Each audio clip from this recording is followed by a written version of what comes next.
Hello and welcome back to Kim Reads as we continue with the Dr. Seuss stories. The Sneetches.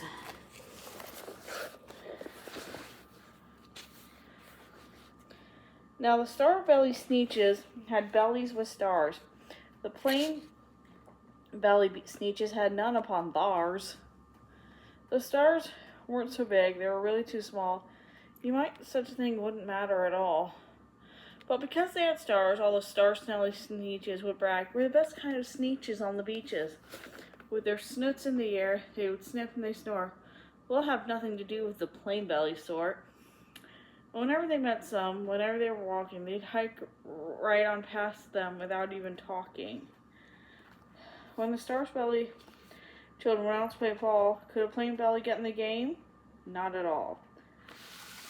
You could play if your bellies had stars. The plain belly children had none upon theirs.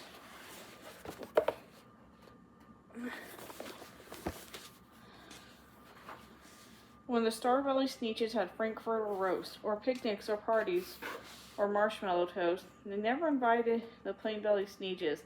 They left them out cold in the dark on the beaches. They kept them away, never let them come near, and that's how they treated them year after year. Then one day it seems, while the plain belly Sneetches were moping and doping alone on the beaches, just sitting on their bellies had stars, a stranger zipped up in the strangest of cars.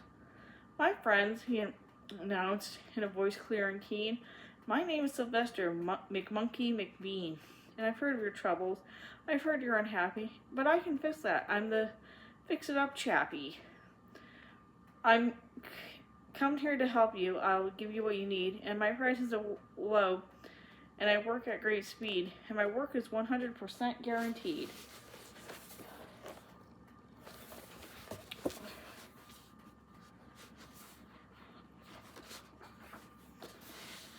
Then quickly, Sylvester McMonkey McBean put together a very peculiar machine.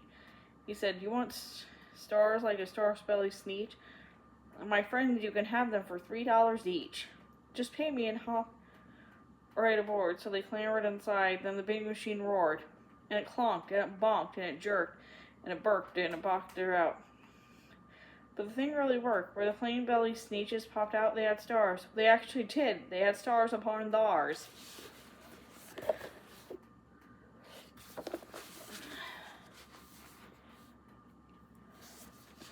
When they yelled at the ones who had stars at the start, "We're exactly like you. You can't tell us apart. We're all just the same now, you snooty old smarties. Now we can go to your Frankfurter parties." "Good grief," groaned the ones who had stars first. "We're still the best Sneetches, and they are the worst." "But now, how in the world will we know?" they all frowned.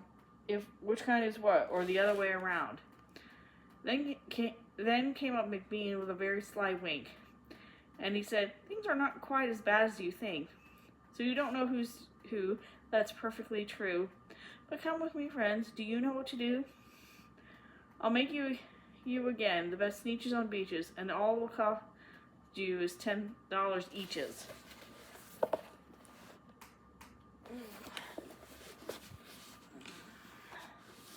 "Belly stars are no longer in style," said McBean. "What you need is a trip through my stars off machine. The wondrous contraption will take off your stars, so you won't look like Sneetches who have them on theirs." And that handy machine worked very precisely, removed all the stars with their tummies quite nicely. Then, with the snoots in the air, they paraded about. And then they opened their beaks, and then they let out a shout. "We know who is who, now there isn't much doubt. The best kind of Sneetches are Sneetches without." Then, of course, those without stars got frightfully mad. To be the best star now was frightfully bad, though of course old Sylvester McMonkey McBean invited them to his stars off machine. Then, of course, from then on, as you probably guessed, things got into a terrible mess.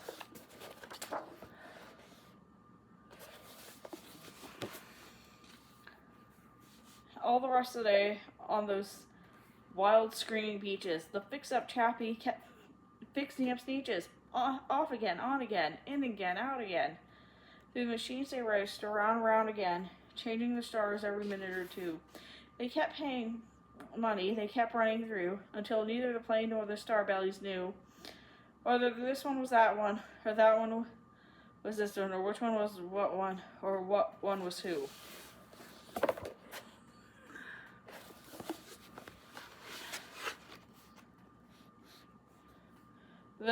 Then every last cent of their money was spent.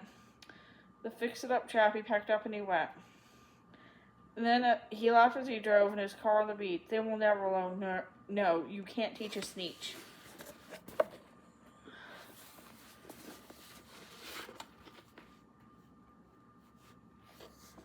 But McBean was quite wrong, I'm happy to say. The Sneetches got quite really smart on that day. The day they decided that Sneetches are Sneetches, and no kind of Sneetch is the best on the beaches.